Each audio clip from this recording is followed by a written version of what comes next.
Welcome to the Aaron Werner Podcast on iCode Media. Today we've got Dr. Werner Gellerman, not to be confused with Dr. Aaron Werner, so the Werners are going to throw me off today. So my last name, Werner, your first name. But I'm excited to have you here, Werner, because we're going to talk about a topic that we've addressed quite a few times on the podcast, both on my podcast and on Chris Wolf's podcast, that is carotenoids and how they help us. But I'm excited to have you because you were one of the creators of the Life Meter. In full disclosure for everyone listening, I believe my office was one of the first, if not the first office in the United States to bring in the Life Meter. And we can talk about why I chose to do that and the success we've had with it later on. But as one of the inventors behind it, I'm really excited to dig into the whole process on how it came to be and why the Life Meter, what this journey was, because I know it was quite a long journey for you and your team. But before we jump into that, give us a little bit of background about yourself. Okay, happy to talk about the Life Meter.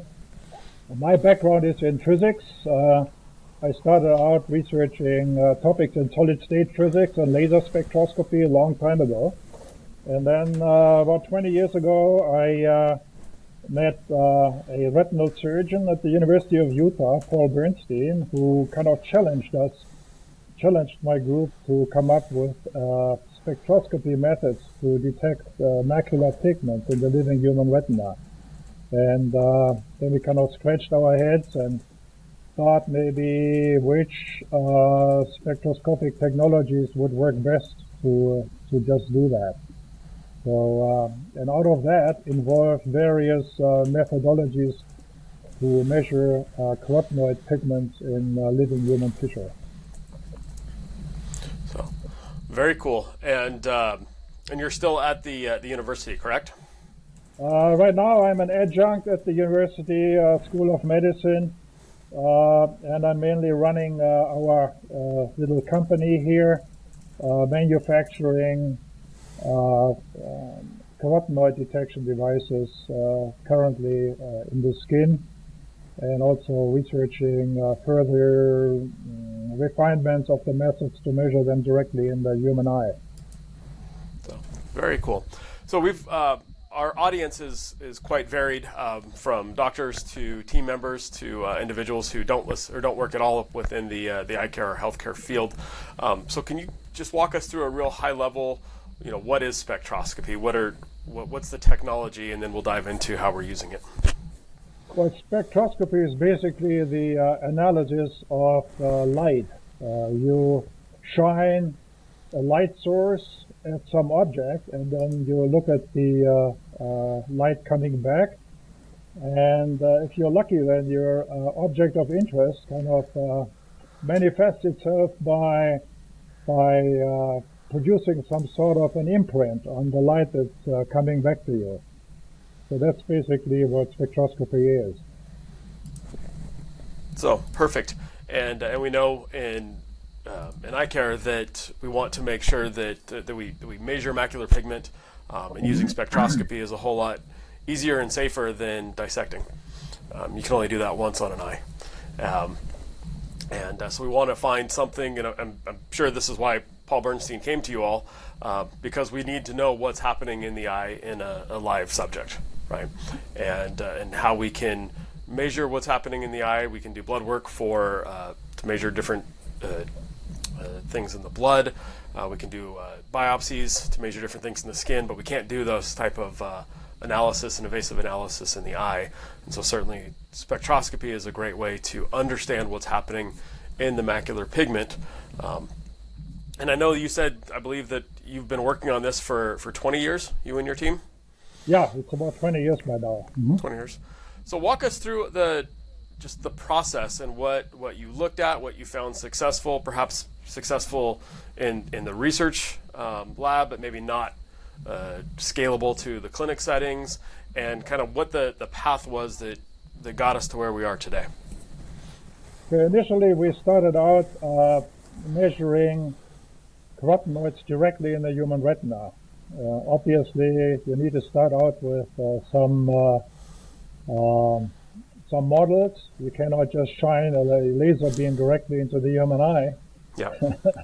But you need to quite modestly start out with with tissue phantoms, and then move on to excised eyes like eye cups, and work your way up from there.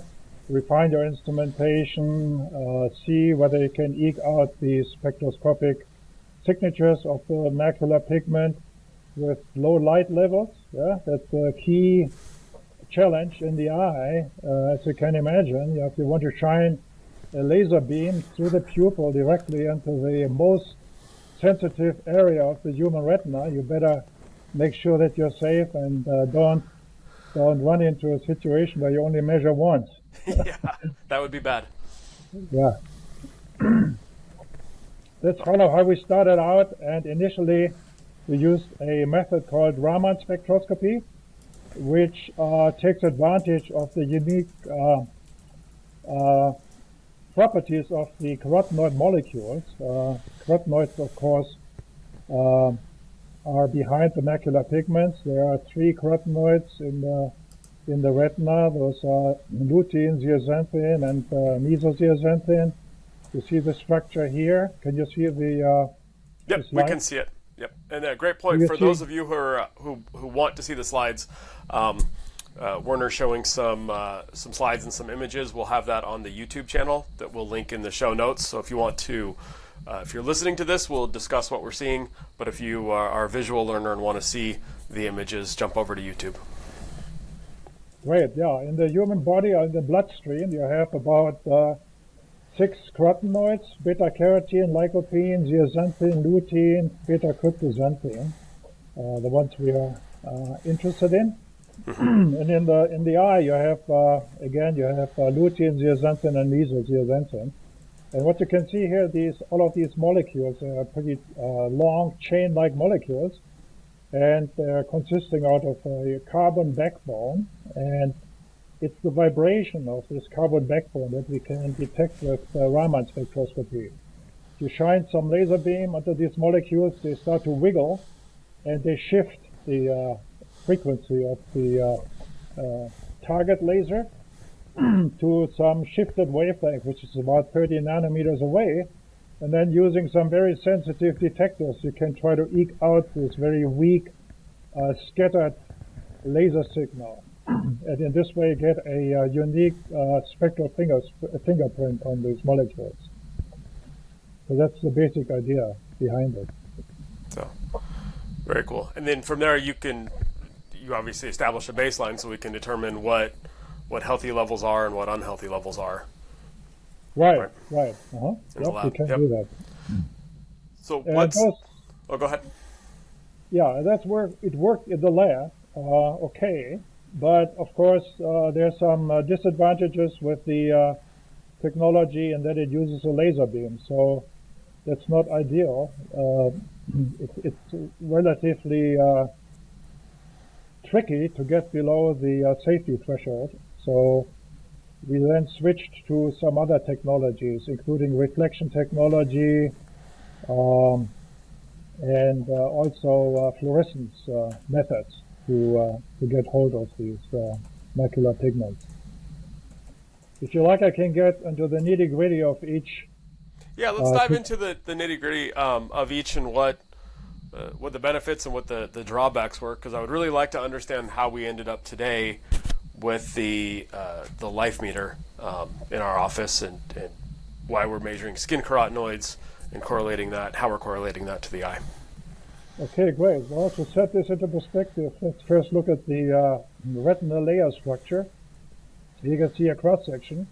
This is a layer structure. The retina, it's very thin.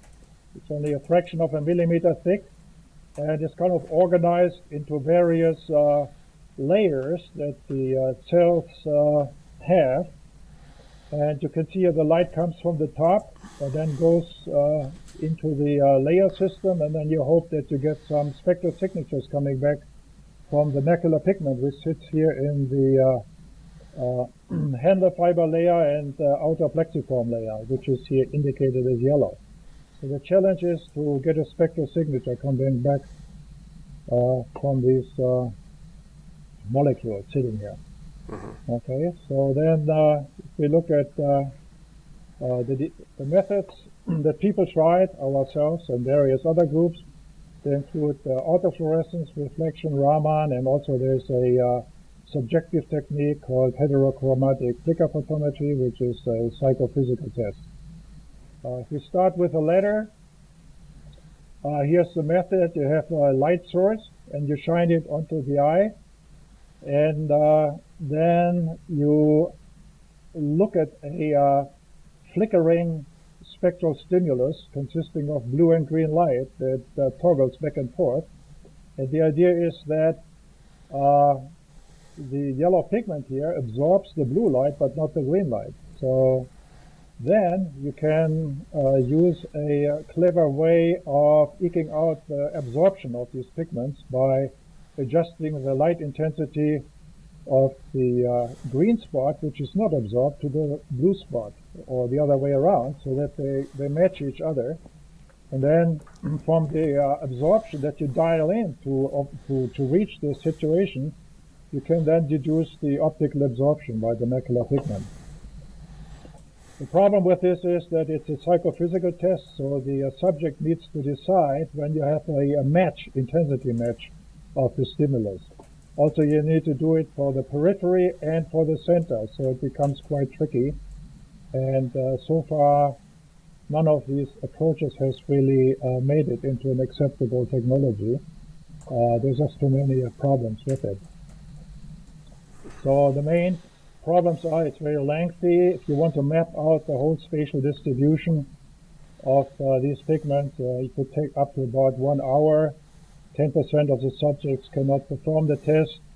It's obviously difficult to perform for people who don't have the highest visual acuity, mainly elderly people or people with pathology.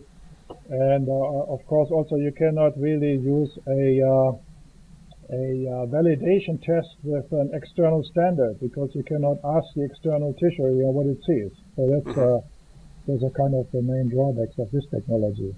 Okay.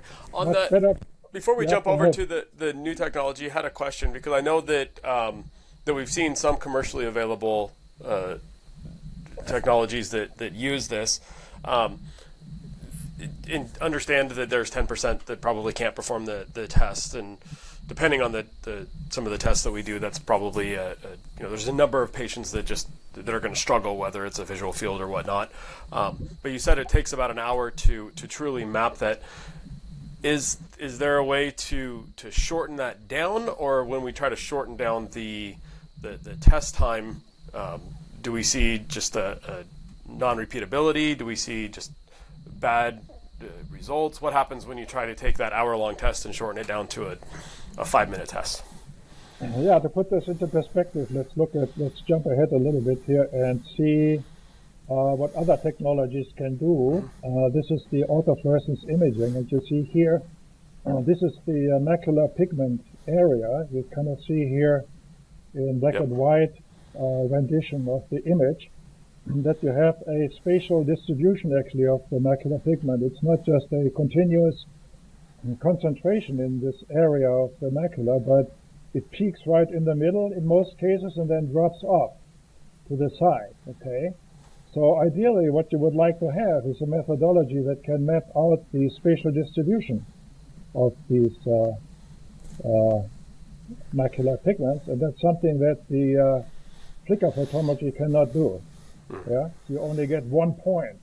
Got you it. Basically are left with characterizing the spatial distribution of the macular pigment with 1 point.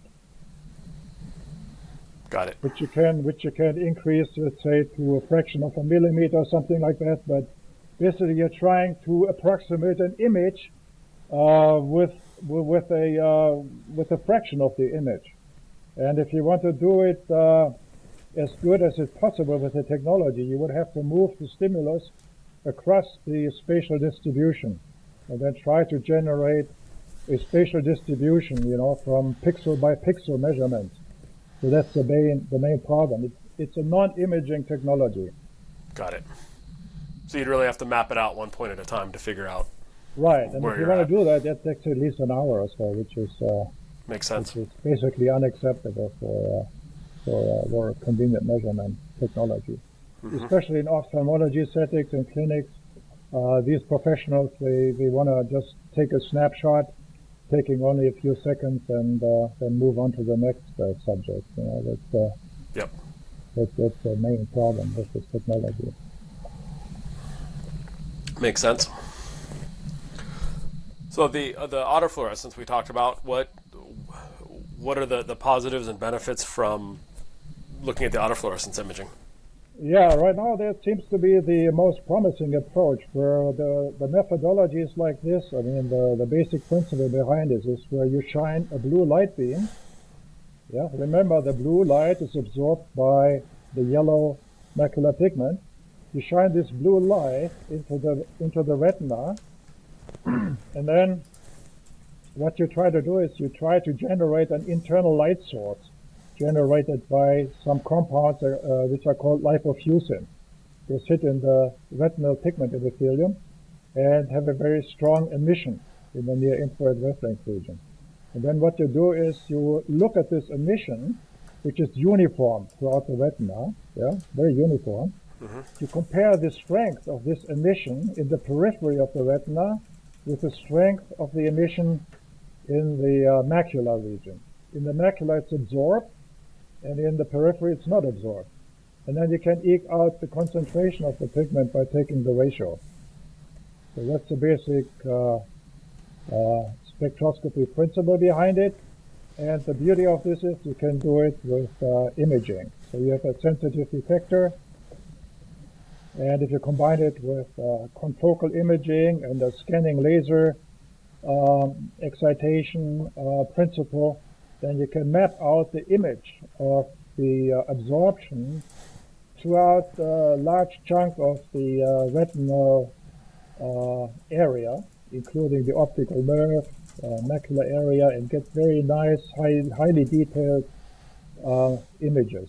And you see here in this image, for example, you have a nice evidence here of the macular pigment shown as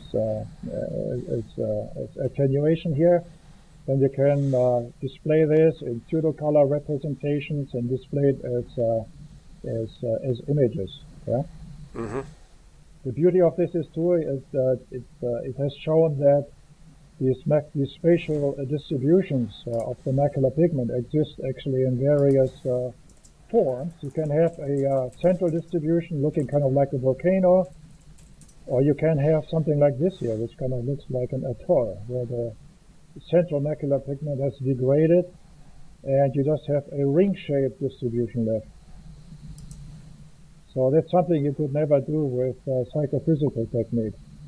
And it could be quite interesting in the future to see how these spatial irregularities form in the human retina.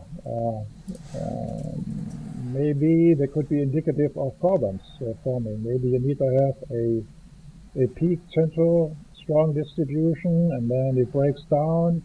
There could be some early signs of macular pigment degradation happening, things like that. So it's a very interesting feature of the imaging technologies to be able to give you that sort of information. Got it. Very cool. We should also measure maybe some cons, some current problems with that technology. They still require relatively high light intensities in the scanning mode. They also need two wavelengths for highest precision. You need laser beams. It needs a perifoveal reference, so basically not ideal. And that's probably the reason why it has not matured yet into some commercially available technology. Mm-hmm. So I was going to ask you if I'm not aware of it being commercially available yet. I know that we've got an OptiMap unit in the office, so we do frequently look at the autofluorescent images, which are very helpful. But looking at changes in the macula over time, unless they're drastic changes, are pretty subtle and hard to pick up. Right. There are some about half a dozen instruments available right now for research purposes at eye clinics throughout the world. But as far as I know, there's nothing available yet for widely usable technology. Mm-hmm. So, very cool. So what's the next technology that you guys looked at? Another one is reflection. You basically shine blue light into the retina and look at the light coming back. That's basically the technology behind all of the fundus cameras, which you're probably very familiar with. They use white light, kind of basically photography of the retina, and then you look at the light coming back. You can see the optical nerve, you can see arteries, you can see all of the features existing in the living human retina. With the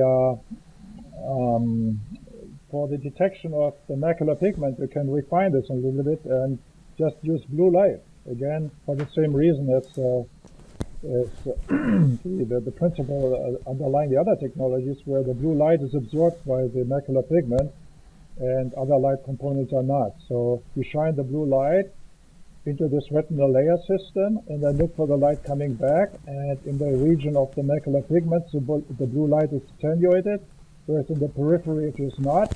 And then you just take the ratio of the intensity in the periphery divided by the intensity in the center, and then you get also an image.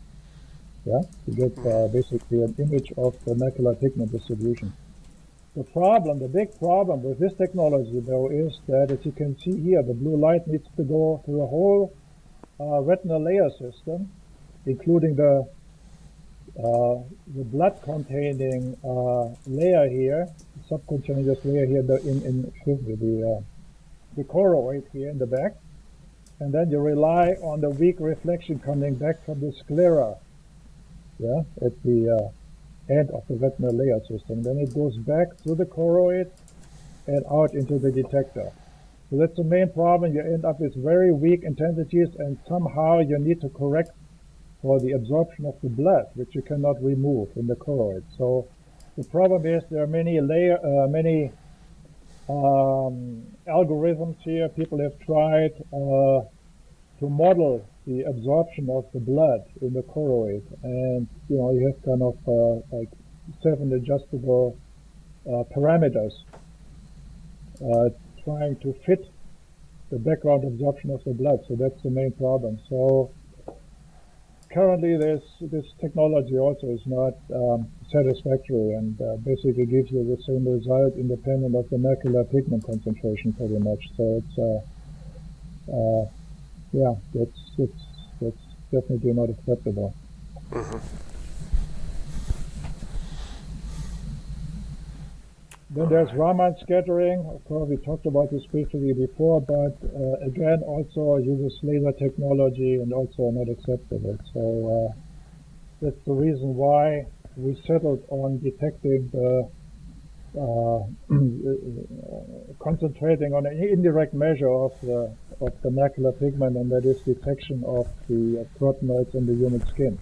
As you saw before, with the carotenoids existing in the bloodstream, that lutein, zeaxanthin, and these two species, they make up a pretty good fraction of all of the carotenoids in the human bloodstream, up to 30% actually. So it's an acceptable indirect measure.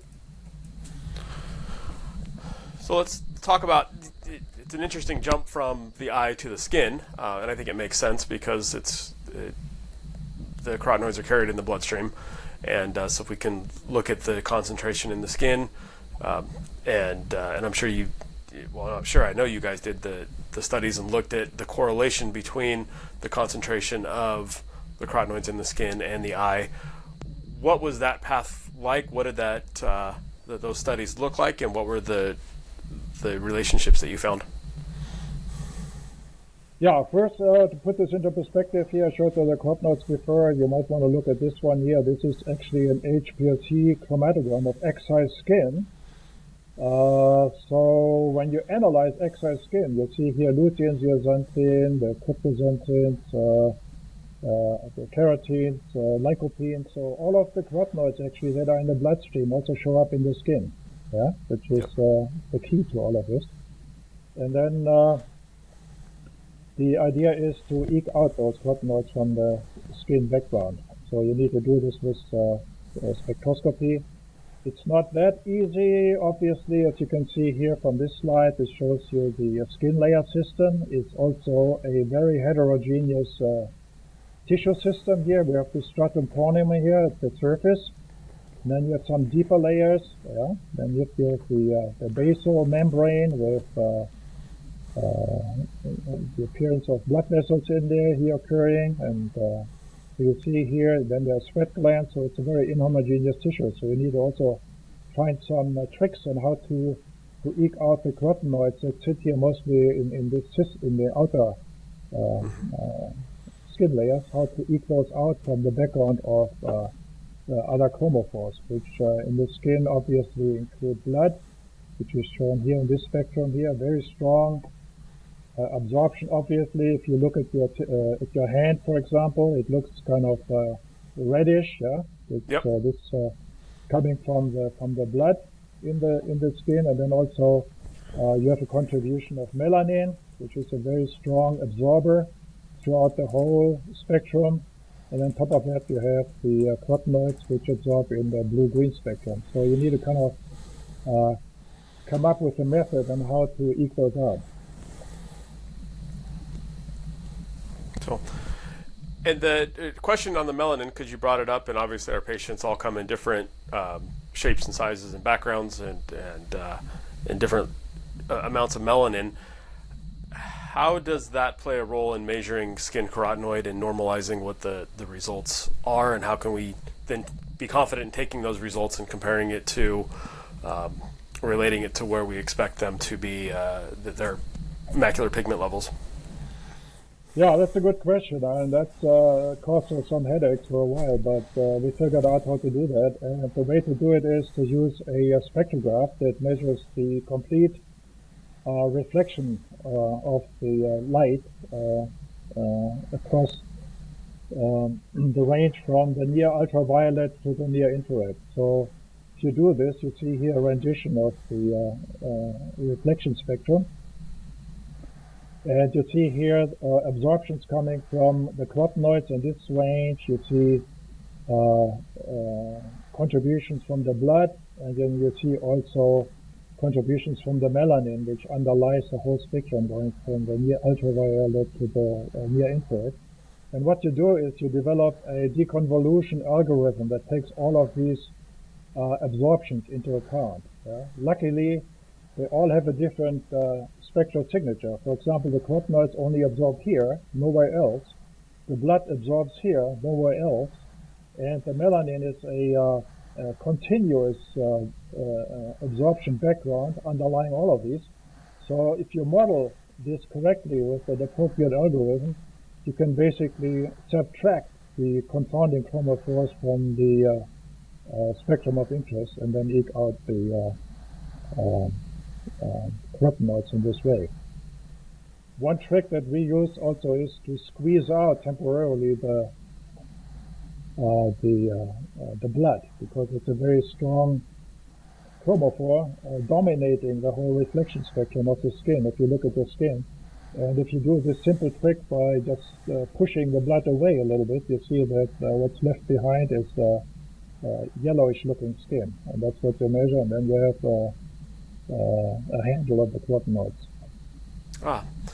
That makes sense. And so for those who are listening who aren't familiar with the LifeMeter test, I think it's important that you can visualize what the test process looks like. And so I think it plays a role here. So we measure the index finger of the non-dominant hand, and we clean it first with a little alcohol wipe to make sure that the skin's clean. And then we use the non-dominant hand because there's less likely there's going to be a lot of callus buildup on that index finger, and we use the index finger, the non-dominant hand, also because I want to be able to make sure that our team is testing the same point every time a patient comes back in, and so there's no variability. And then when the finger's placed on in the unit, there is a little bit of compression, and it never occurred to me that that's what we were doing, is really blanching the blood with that little bit of pressure. And it's not a hard pinch. I mean, it's much less than you just squeezing your finger right now, but it's just a little bit of pressure. It also keeps the finger stable, I've noticed too, when we're doing the scan. And then it's a pretty quick test. We run it 3 times in a row, and then look at the average of those 3 measurements. Right. Yeah, you brought up a good point, and that's the potential contamination of the finger tissue. The instrument, measures the light that's reflected back. So you want to make sure that you only have the intrinsic pigments of the living human tissue and nothing artificial. You don't want to have any chocolate on there or anything that generates some absorption. Yeah. Yep. So that would confound the measurement. Yep. One thing, for example, we found if you handle newspaper print, that can generate some subtle blackening of the skin, which is not totally obvious to the eye, but it will definitely attenuate the signals. So yeah, I mean, making sure that you have a clean finger, only having the intrinsic 3 pigments: melanin, blood, and carotenoid. That's essential. And it's not difficult to do that with washing it with soap and also using alcohol swabs, things like that, anything that dissolves these external contaminants. Yep, no, absolutely. And certainly if they come in looking like they've been outside digging dirt, we have them wash their hands no matter what. So we've got the soap wash and the alcohol. And then we calibrate the unit twice a day, the morning and then right before afternoon clinic, both with the calibration kit that came with it, but one's a pure black, and then one is a white, and to make sure that we're getting consistent results and consistent measurements throughout the day, and repeatable. I mean, the internal detector doesn't really know what 0 is and what 100% is, so you need to tell the detector, and we do this by measuring something very black, that's a 0, and by measuring something very white, that's 100%, and then the reflection values coming back from the skin, they vary between 0 and 100%. So that's how you do it. And each time, of course, you need to, when you fire up the instrument, you need to calibrate it so the detector knows its settings. Yep. So now talk to me about Werner, about the studies, because we've had plenty of patients who have asked, well, I'm here for my eye exam, why are you measuring my finger?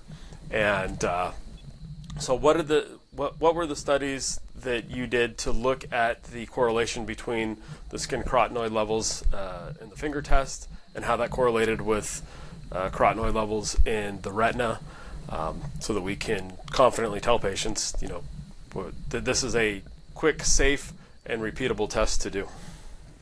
Yeah, that's obviously the key question. Glad you brought that up, because we want to really make sure that the skin measurements have a correlation to the macular pigment, and otherwise we couldn't use it in the area of ophthalmology and optometry. So what we did is we launched a clinical trial here at our Moran Eye Center. And the study was led by my colleague Paul Bernstein. We published those results. If you want, I can make this PDF file of this publication available. Yeah, I would. I'll add this to the show notes. I think this is a great study to review. Okay, and what you can see here is on the left side here at the bottom, you see a typical display of a macular pigment result obtained with the best device available right now, which is the Heidelberg Spectralis system based on autofluorescence imaging.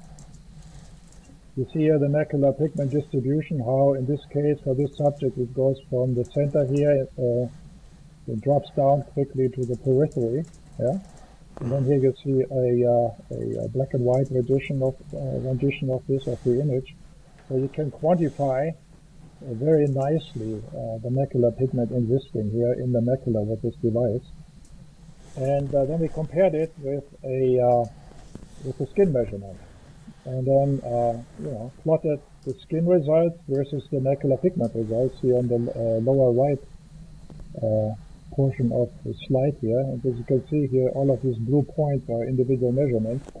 We did this for 88 adult patients. As you can see here, there's a very clear trend, a very clear correlation between one method and the other, skin method and macular pigment method. And the Pearson correlation coefficient is actually 0.66, so it's a very strong correlation between one method and the other. You don't expect it to be perfect, of course, because you also have, besides lutein and zeaxanthin in the skin, you also have lycopene and beta-carotene. Yeah, so but this correlation is very nice. Well, so this is kind of our key validation of the skin method. Yeah. Which is super important. It's one thing to be able to test. It's another thing to make sure that the testing we're doing is repeatable and correlatable. Right, and there's some other studies going on. Obviously, you don't want to do a clinical study just in Utah. You also want to do clinical studies in Japan, other ethnicities, and so forth. So there will be more publications generated in the future. Yep.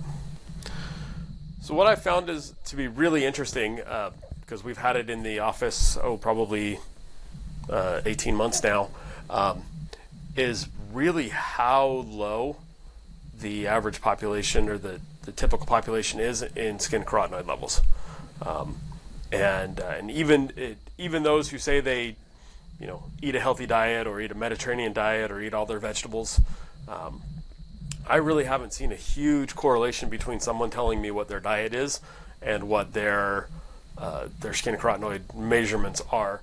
The vast majority, at least of our patients, fall below the average mark, and it surprised me. It certainly surprised them.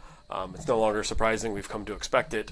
But the amount of patients who are in the good is pretty few, and I think I've probably seen less than 5 who came in on their own, without being on supplements or really trying to increase it, that were in the excellent range.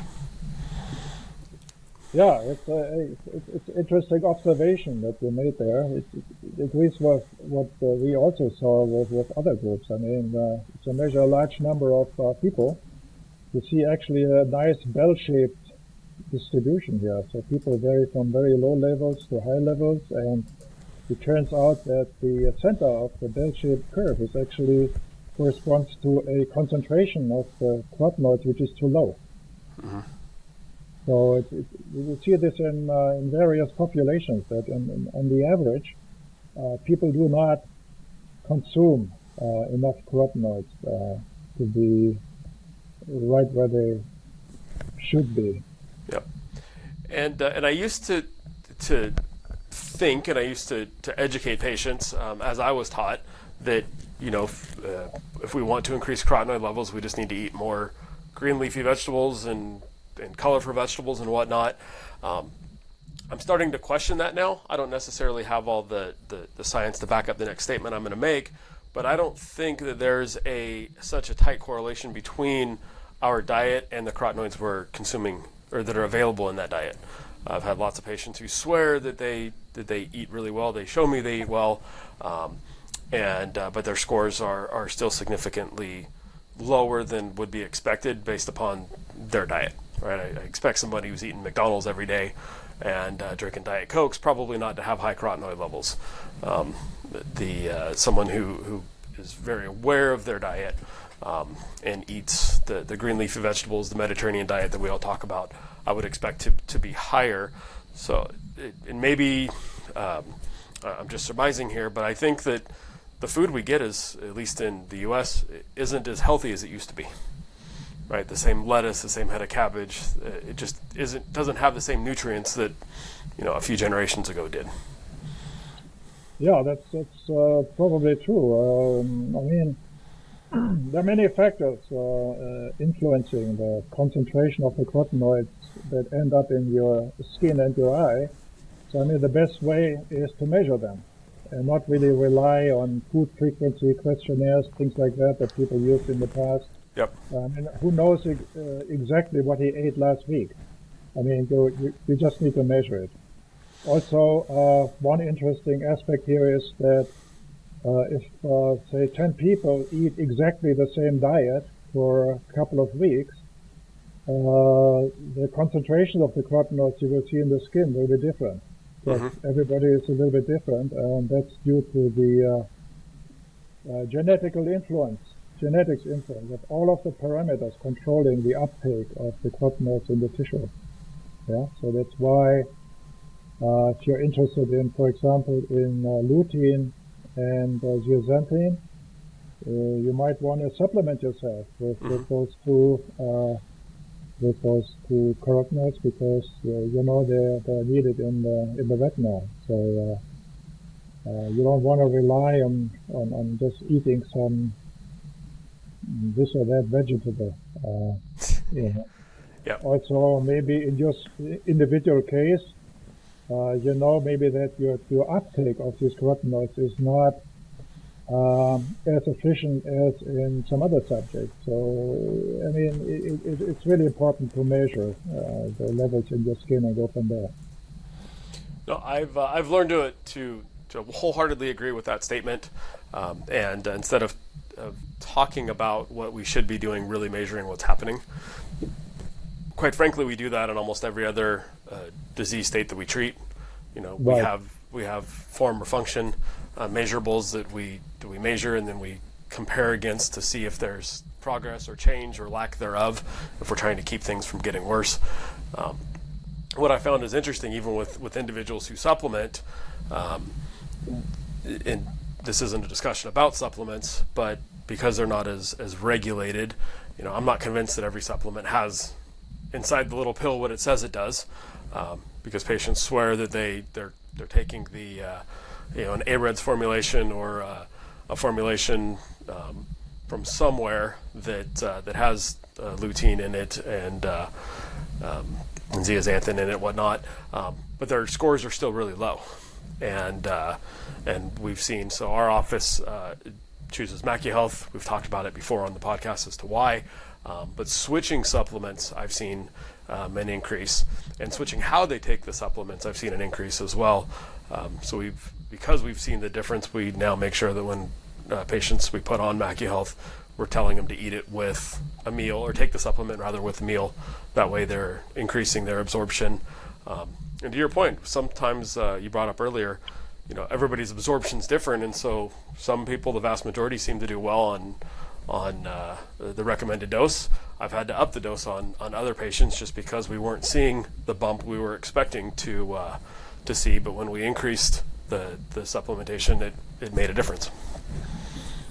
Exactly, yeah. You brought up an interesting aspect too, which is the addition of actually fats to the diet. The carotenoids are actually lipophilic substances, meaning that they absorb well in oil, in fat. So you need to add some omega-3 fatty acids or something like that, olive oil or something to your formulation, so that or a meal, a meal containing some fat, so that the carotenoids are absorbed by the fat, and in this way better transported into the bloodstream. Yep. So yeah, that was Ryan Powell was one of the my friends who kind of put me onto that and helped me pay attention to it, and we saw a big difference on individuals that were on supplements, but not getting the bump that we'd expected. They got a little bump, just not as big of a bump. So now I've told patients to keep their MacuHealth in the kitchen as opposed to in the bathroom. Most people keep it in the medicine cabinet, right? And you take it in the morning and you haven't eaten yet, and you might have a cup of coffee. It might be a while before you eat Whereas if it's in the kitchen, they're more likely to take the supplements during a mealtime. Yeah, that's a good point. Also, keep in mind that they're not just lutein and zeaxanthin in the diet, but also the other carotenoids, which also have important functions in the human body. There are many target tissues in the human body that benefit from the carotenoids. Yeah. So let's talk about those a little bit, even though we're focusing on eye health here, because I think the more patients understand the value of carotenoids, the more they appreciate why we invested in technology to measure their carotenoid levels and how they're more receptive to, the diet conversations and the supplementation conversations. Yeah, I mean, the human body, I mean, nature puts the carotenoids into several very important target tissues, and they all serve their function there as antioxidants and protect the local tissue from inflammation, degradation. And, that's important in many target tissues like the bone, the brain,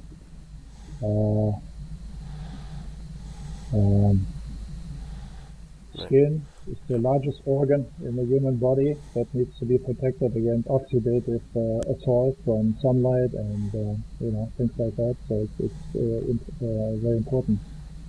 One target tissue that's quite interesting is also the corpus luteum. It's one of the highest concentrations of lutein in the female body and protecting basically the eggs for 40 years. It's very stunning protection strategy of carotenoids used by the corpus luteum. So it's definitely very important. Yeah, no, I hadn't heard of that and made that connection. Yeah. That's very interesting. And also bones. We did some research on human bones. They have a huge influence on the healing speed of the bone after fractures, after replacement of bones, after injuries, accidents, and so forth. So it's very interesting. If you want, I can also send you some reference on that topic. Yeah, so, please do. And then also maybe I should point out that the carotenoid measurements in the skin can also serve as an indirect indicator of the absorption of other things that you eat that are important. I mean, if your carotenoid levels go up, then you also know that based on the diet, that aside from the macular supplements, which are extremely important for the eye, but for other target tissues, you know that you also consume fiber with the diet, with fruit and vegetables, and also flavonoids, another huge group of antioxidants which generate a lot of color in fruits and veggies. So if you have a high carotenoid score from the diet, then you know that the other substances are also taken up. So it should also not be underestimated. Oh, very cool. So we can't break down overall health to a single score, but certainly we can look at different index factors. And I think it gives you a good approach also on how to discuss nutrition with your patients, with your clients in their settings. Well, I think that right there has been the biggest changer for us in our clinic. Everybody's heard the nutrition discussion. And so, I feel like I'm just talking to a wall whenever I bring up nutrition because patients have heard it, they know it. I don't think we've all been very well educated on it, but we know enough to just tune out that nutrition discussion. But when we hand them the little card that we have with the life meter, and it circles their score and it says it's average, and then it talks about at least visually what we expect. And it helps to relate the not necessarily poor night vision, but just you're more susceptible to the glares at night. Your contrast sensitivity isn't as good. Your tolerance to that glare isn't as good. Just your overall quality of vision typically isn't as good. And I tell them that historically, I used, and I think a lot of optometry used, carotenoid supplementation with two different groups. Either patients that have been diagnosed with macular degeneration, that we've all seen and had to read the ARED studies on, and so that's well understood. But also we use it with professional baseball players because they wanted better contrast sensitivity so they could hit the ball better, especially during night games and under the light. But we ignored that everybody in the middle, the everyday people like you and I, right? Don't have macular degeneration. I'm certainly not a professional baseball player, but understanding the score, having a number, having a test that's really quick and easy to do. We do it at check-in. It invites that conversation to the clinic visit where we can educate patients on the importance of carotenoids. And if you're getting it through your diet, fantastic. If you need a little bit of help, fantastic. And then we can jump over to the supplement talk. Right, and we find out that a lot of people also become aware of vision problems later in life from their parents. Mm-hmm.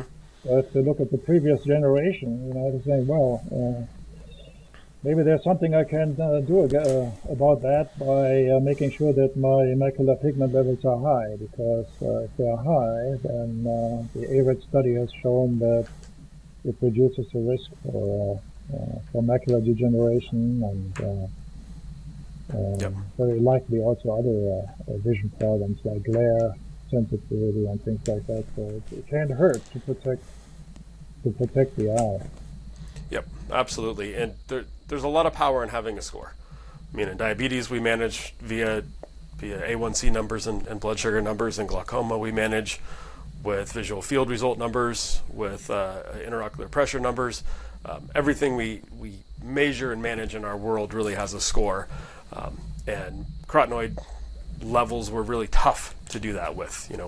We told patients we know it's going to help, but when you don't have a score to compare to, when you don't have a baseline, it made it really hard. Now it's significantly better, and I think that's part of why our MacuHealth sales more than doubled really overnight when we brought the technology in.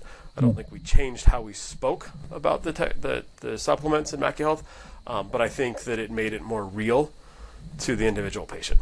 And quite frankly, like I said, we do this at the Life Meter check-in.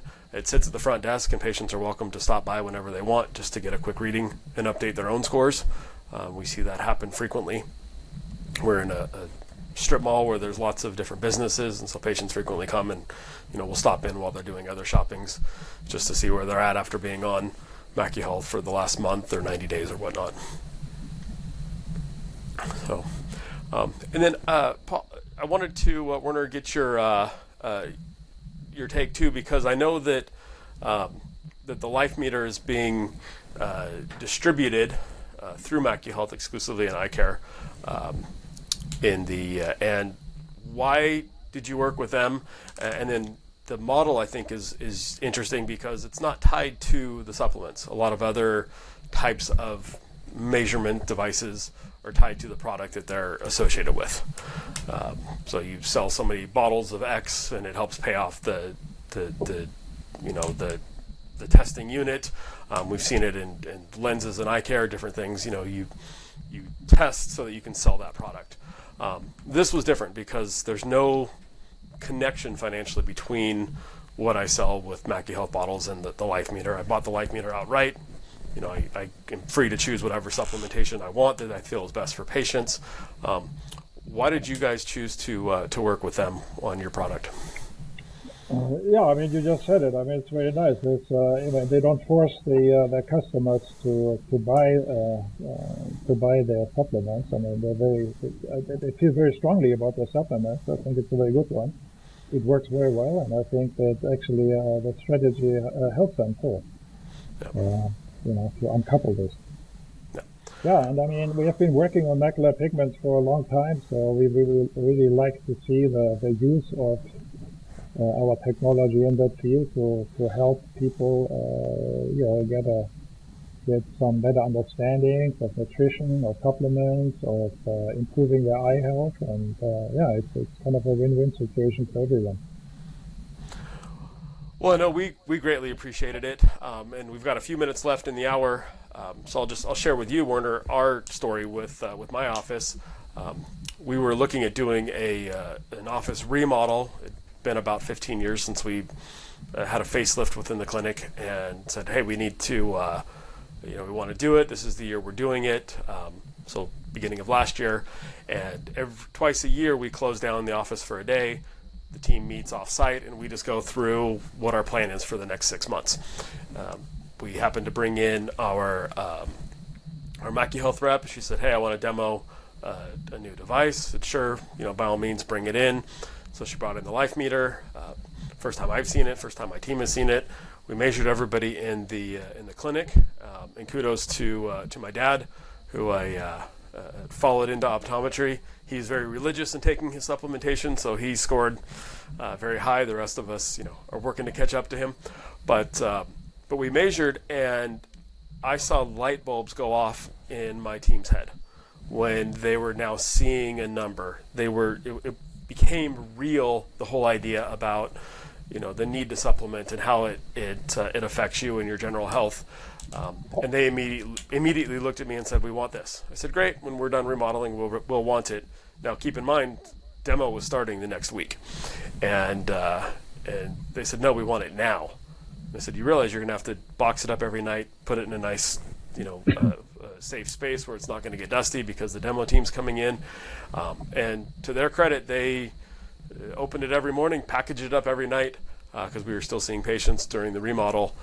But it was them who drove the desire to have something like this in, because they saw the value in themselves. They wanted to bring it to patients, and they actually own most of the conversations. So we have patients coming back to see the doctors already understanding what the life meter score means, where they're at. They're celebrating to us when they've increased over time. So it was pretty neat seeing that light bulb go on, that connection in their mind. Right. So awesome. Well, any parting words for us, Werner? I really appreciate all the work you and your team have put into this. Well, I think for us it's very nice to see the application of this technology, in the real world, to bring the technology, some weird, obscure spectroscopy methods from the lab, to bring that out into some real life applications, and having it, and generating some benefits for everybody. It's really gratifying.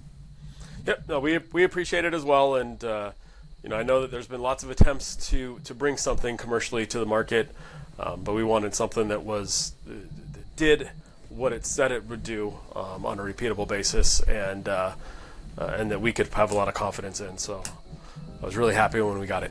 The Myopia Collective. Cooper Vision and the AOA have partnered in a groundbreaking initiative to change the way optometrists in the U.S. treat children with myopia. The purpose of the Myopia Collective is to rally the profession of optometry and its allies to interrupt the status quo and elevate the new standard of care for children with myopia. Every individual is encouraged to become a member of the collective. By joining, you commit to taking action to help slow the progression of myopia in children. You'll receive updates and information about the collective and its work in the fight against myopia, gain access to educational opportunities and resources offered by the collective, and hear from change agents, the ambassador optometrists selected to serve as advocates for community and policy change that facilitates the mission of the collective. Scan the QR code or click on the link in the show notes to join the collective today. Hey there, eye care professionals. Are you ready to elevate your patient's visual performance to the next level? Introducing Vision Edge Pro, the ultimate visual performance supplement. Vision Edge Pro is packed with mesozeaxanthin, lutein, and zeaxanthin in a precise 10-10-2 ratio. This powerful blend has been clinically shown to increase macular pigment density, enhancing key aspects of visual performance like contrast sensitivity and vision and glare. But that's not all. Vision Edge Pro also includes 300 milligrams of DHA and EPA, meeting the daily requirements for omega-3s as recognized by leading health organizations. This means your patients get comprehensive eye health support in one easy supplement. Whether they're driving at night, working on screens, or enjoying the great outdoors, Vision Edge Pro helps them see clearer and live better. So why wait? Recommend Vision Edge Pro to your patients today and help them achieve their best vision ever. Contact your local MacuHealth representative for more information, and to be sure to use code PODCAST2024, that's PODCAST, 2024 at checkout on MacuHealth.com for special discounts.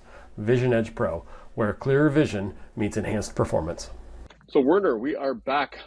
Both of us reviewed our previous discussion, and it dawned on us that we missed an important part of measuring macular carotenoids, and one of the challenges that happens in clinic when we try to measure macular pigment. So we wanted to jump on and do this quick addendum to make sure that we had a full, complete conversation. And one of what we neglected to address was the impact of the lens, right? Exactly. Yeah, very important parameter, turns out.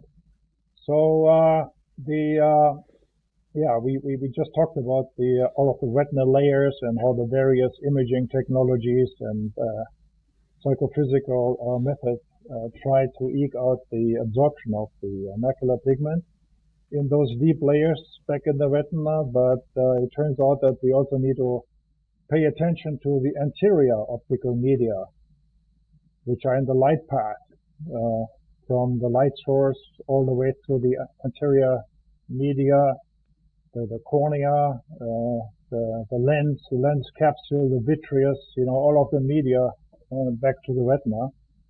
And in all of these macular pigment detection technologies, the light needs to traverse twice through all of these media. For the excitation path and then also for the detection path, or fluorescence, whatever you have involved in the various methods. So it turns out that the influence of these media, particularly the lens, is much stronger than we had originally thought. Okay? Just to give you an example, here in this slide you see an image of the autofluorescence technique, which is the most promising imaging technology at the moment for macular pigment detection. And you can see here what the grayscale image looks like before cataract surgery and after cataract surgery. So after cataract surgery, or also for, this would also be the case for a healthy young subject with a transparent lens, you have a very nice high contrast image where the macular pigment here shows very nicely up as a dark region in the autofluorescence image, and you can clearly see the arteries and the optical nerve here and all the features making up the retina here. And then you see when the person has a cataract, here the image is blurred out. Okay, so the contrast disappears, and unfortunately this affects the quantitative outcome of the macular pigment measurement. Instead of, deriving an optical density, say, of 0.4 or something like that, it could be 0.2. And in the extreme case, as you can imagine here, this becomes totally washed out, kind of looking like looking through a fogged up windshield in your car where you don't see anything anymore. All of these traffic lights that have a nice red or green, well-defined color and shape, they become kind of blurred out. And it's a huge obstacle to the implementation of all of these direct technologies, unfortunately. There are various efforts right now, including by our own group, to come up with some clever correction mechanism for these effects, where maybe we can try to quantify the effect of these cataracts and maybe quantify the degree of the pixel contrast distortion and things like that. But it's very tricky, and you definitely cannot just use a correction factor, say, for a given age of a subject, kind of like one correction factor that fits all subjects. It's not possible, because a subject that has, let's say 60 years old, you can have very high optical transmission still with no problems with cataracts, or you can have some pretty sizable degradation already, maybe looking like this. So a one factor fits all type of approach is definitely not possible. And these effects right now still give us some headaches, and people need to figure out what to do about that. No, Werner, I can't believe that neither one of us picked up on missing this part of the conversation when we were chatting, and the last time. So I'm glad that we picked up that we missed, because the optical media certainly plays a big role. And one of the things you just said that was a good reminder for me, and hopefully everybody else listening, is that the light not only has to pass through the media going into the eye, but it also passes through the media coming back out. And so now you have that light affected multiple times, which can certainly make sense. It could throw off the readings, and it would be hard to quantify. So kudos to you and the other teams that are working to try to fix that. And thanks for making time to jump back on to make sure that our conversation on measuring macular pigment, measuring carotenoids is complete. All right. Thank you very much.